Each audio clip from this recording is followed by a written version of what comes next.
Hi everyone, it's Kathy. Thank you so much for joining me. Today I'll be creating a full front shaker card, and I will be using the full front shaker pockets in A2 size from This Calls for Confetti. I'll be using the Happy Everything stamp set from Whimsy Stamps. And my shaker bits are the matte black confetti and the glazed cherry confetti, also from This Calls for Confetti. And on a side note, the full front shaker pockets are also available in a mini slimline size as well as a full slimline size. I'll be sure to have everything that I used linked in the description box below for you.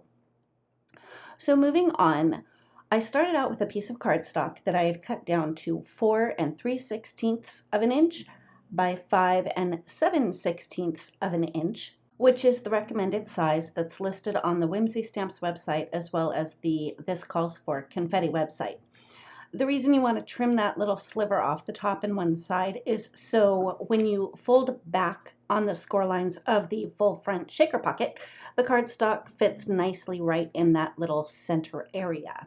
For my background, I just randomly stamped the balloons from the Happy Everything stamp set.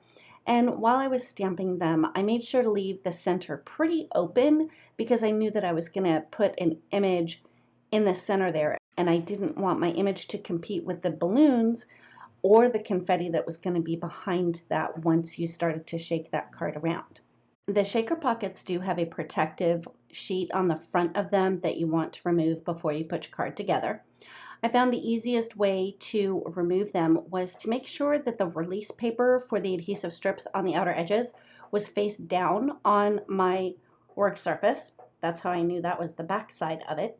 And then I used my dental pick and started to scratch on one of the sides there just to get it going. Once I was able to scratch that up a little bit, it was really very easy to remove.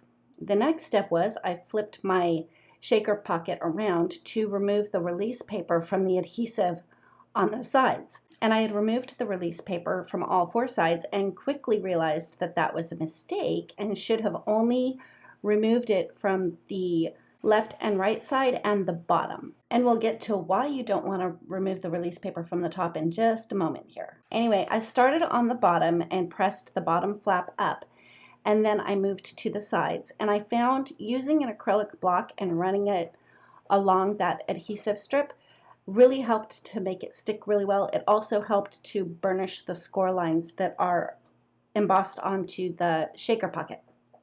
Now, I had mentioned that I removed the release paper from all 4 sides, and I should not have done that. I should have left the release paper up on the top. Lucky for me, I didn't throw the release paper away, so I was able to put it back over the adhesive. And the reason that I should have left that release paper intact is because when I go to fill my shaker pocket, my shaker bits would have stuck all over that adhesive strip, which would have made me very sad. So again, I was lucky. I kept that release paper and was able to put it right back over the adhesive.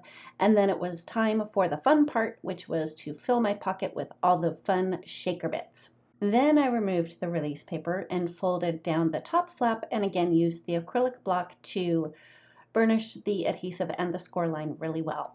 Next, I wanted to create a frame for my image, so I took a piece of black cardstock and 2 of the dies from the Slimline Simple Windows die set and got it lined up and centered as best I could to make sure that it was an even frame all the way around. I ran that through my die cut machine.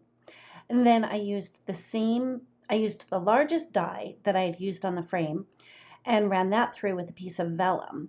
Then I adhered the black frame on top of the vellum frame, and then it was time to add my cute little puppy dog from the Doggie Birthday Party 2 stamp set, which I had colored and cut out off camera. I adhered the little party hat using liquid glue, and then I used liquid glue on the back of my puppy and adhered him in the center of the vellum frame. For the sentiment, I stamped that and die cut that off camera as well using the Doggie Birthday Party 2 stamp set and the Comic Speech Bubbles die set. I used a little bit of liquid glue on the left-hand side of that comic speech bubble to adhere it to the vellum, and then I put liquid glue on the back side of that whole piece and adhered that right to the center of my full front shaker pocket. I put a piece of scratch paper on top and an acrylic block to weight it down just to give that glue a little bit of time to settle in. And I adhered my shaker pocket to the front of a top folding A2 sized black note card. And that's it. That finishes up my card for today. Thank you so much for joining me. If you like this video, please give it a thumbs up. If you've not yet subscribed, we'd love it if you would. And don't forget to ring the bell so you're notified every time a new video is posted. Thanks again, and we'll see you next time.